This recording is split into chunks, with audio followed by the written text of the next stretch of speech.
안녕하세요. 해원중학교 3학년 여러분. 이번 10분 역사의 주제는 교과서 120에서 121페이지에 있는 조선의 외교 방식 4대 교린입니다. 조선은 4대와 교린이라는 두 가지 외교적 방법을 상대에 맞추어서 사용하는 방식으로 그들의 외교를 전개해 나갔습니다. 과연 4대는 무엇이고 어떤 나라를 대상으로 하는지, 교린은 또 무엇이고 어떤 나라를 대상으로 하는지 그 특징들을 우리가 배워볼 수 있도록 하겠습니다. 그럼 시작하겠습니다. 4대 교린이라는 외교 방법을 한자 뜻대로 풀이를 하면 4대, 큰 나라는 섬기고 교린, 이웃과는 친하게 지낸다. 이 정도가 되겠습니다. 근데 지금은 잘 와닿는 풀이가 아니겠지만 선생님과 지금부터 4대 교린의 모습들을 보면 이게 이 뜻이었구나. 이렇게 이 말을 탁 치게 될 겁니다. 한번 4대 교린의 전체적인 모습을 알아봅시다. 우선 4대라는 것은 작은 나라가 큰 나라를 섬기는 것입니다. 여기서 큰 나라는 조선의 입장에서는 바로 옆에 있는 거대한 국가, 바로 명청을 가리킵니다. 조선은 조선과 비교하여 매우 거대한 국력을 가지고 있는 명나라, 청나라에게는 4대 외교를 행하였습니다. 즉, 조선이 약간 머리를 숙이고 낮은 자세로 외교를 하였습니다. 참고로 4대의 반대말은 자소로서 작은 나라를 사랑하고 보호한다는 의미가 되겠습니다. 한편 교린은 이웃나라와 평화롭게 지낸다는 것입니다. 조선에게 있어서 이 외교 방침을 적용하는 나라들은 일본이나 여진, 류큐가 있습니다. 조선은 이들과는 대등한 입장에서 상대의 변화에 맞춰서 발빠르게 대응하는 외교를 하였으니 이것이 바로 교린 정책의 모습이 되겠습니다. 이렇게 하여 조선의 4대 교린 외교의 모습이 완성되었습니다. 이 외교 관계를 우리는 4대 외교의 모습부터 자세히 알아볼 수 있도록 하겠습니다. 조선과 명나라와의 외교는 처음에는 살얼음판을 걷는 일촉즉발의 모습이었습니다. 당시 새롭게 중국을 통일한 명나라의 황제 주원장은 조선에 굉장히 딱딱한 태도로 일관을 하였고 조선을 협박하는 모습도 보였습니다. 그래서 조선을 건국했던 태조 이성계는 이 명나라의 기선을 제압하기 위해 요동정벌을 추진하기도 하였고 당시 조선 건국을 주도했던 신진사대부 중에 하나인 정도전도 이 계획을 밀어붙이면서 명나라와 조선은 험악한 대립관계를 이어갔습니다. 하지만 태종이 즉위하면서 그 상황이 바뀌게 됩니다. 태종은 명나라와의 관계를 개선하기 위해서 요동정벌을 포기하였고 이에 명나라도 조선에 대한 강압적인 태도를 바꾸게 되면서 조선과 명의 친선관계가 수립됩니다. 이렇게 하여 이후 조선의 역사에서 쭉 이어지는 중국 왕조, 즉 명청과 조선의 4대 외교 관계가 수립되었습니다. 4대 외교를 굴욕적인 외교라고 표현하는 사람들도 있지만 4대 외교는 조선에게 있어서는 살아남을 수 있는 최선의 방법, 현실의 이익을 우선시하는 실리 외교로서 4대 외교의 그 의도를 우리가 해석할 수가 있습니다. 현실적으로 보았을 때 명나라, 청나라와 조선의 국력은 굉장히 많이 차이가 나고 자칫 명청과 안 좋은 관계를 맺었다가는 감당할 수 없는, 감당하지 못할 전쟁이 벌어져서 국가 위기 상황이 올 수도 있습니다.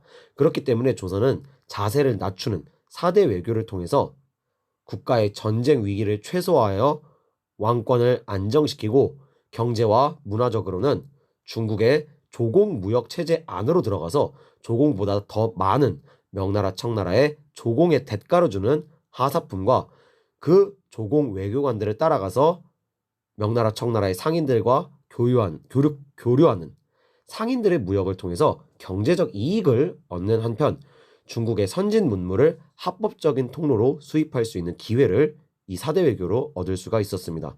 특히 우리가 작년에 배웠지만 명나라는 해금 정책을 통해서 개인의 교역을 통제하고 오직 조공무역을 통한 국가 간의 공식 교류만 인정하였기 때문에 명나라와 교역할 수 있는 통로는 조공무역밖에 없었습니다. 이렇게 4대 외교는 조선의 정치, 경제적인 실리를 추구하는 외교로 해석할 수가 있습니다. 이렇게 중국과는 4대 외교를 실행한 조선은 여진, 일본, 류큐와는 교린 정책을 통해 외교 관계를 맺었습니다. 교린 정책은 상대에 맞춘 발빠른 대응이 핵심인 외교 정책으로 상대가 평화롭게 나오면 조선도 평화롭게 대응을 하지만 상대가 국경 침입 등의 도발을 감행할 시에는 그에 맞는 강력한 응징을 하는 것이 바로 핵심이 되겠습니다. 조선은 교린 정책의 대상인 일본, 여진 등에게 평화 시에는 일본에게 제포, 연포, 부산포 등의 이른바 삼포의 항구들을 열어주어 평화롭게 일본과 무역을 열어주었고 여진족에게는 경흥과 경성을 열어주어서 평화롭게 교역을 하였습니다. 그리고 조선에게 협조적으로 나오는 일본인, 여진인, 귀순자들에게는 토지와 관직을 주어서 크게 우대하였습니다. 한편 일본, 여진 등이 조선의 도발을 감행할 시에는 강하게 응징하기도 하였는데 세종식이 일본의 대마도를 거점으로 삼아 이 스시마를 거점으로 삼아 왜구가 조선의 충청도, 황해도 일대를 약탈하자 이종무를 대장으로 삼아 왜구의 거점인 스시마, 대마도를 정벌하기도 하였으며 한편 같은 세종식이 여진족이 조선의 북쪽을 침략하자 김종서, 최윤덕 등을 대장으로 삼아 조선의 북방에 여진족들이 살던 땅을 점령하고 이 지역의 사군과 육진을 개척하기도 하였습니다. 조선은 이외에도 다양한 나라들과 교린 정책을 기반으로 한 외교 관계를 맺었는데 지금의 오키나와인 류큐 왕국, 그 다음에 태국인 시암 왕국, 인도네시아인 자와 왕국이 바로 그들이 되겠습니다. 이러한 교린 정책의 모습을 잘 보여주는 책이 세종이 만든 집현전 출신의 학자 신숙주가 일본과 류큐, 스시마 등을 가보고 세조, 성종 시기에 편찬한 해동제국기라는 책이 되겠습니다. 이 해동제국기에서 신숙주는 이렇게 말하고 있습니다.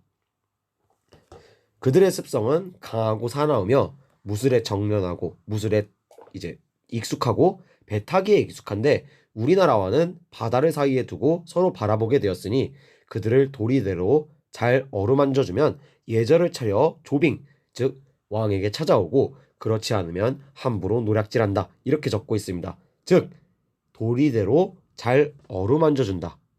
대일본 외교에 있어서의 교린 외교 지침을 이야기하고 있는 것이 바로 이 책이 되겠습니다.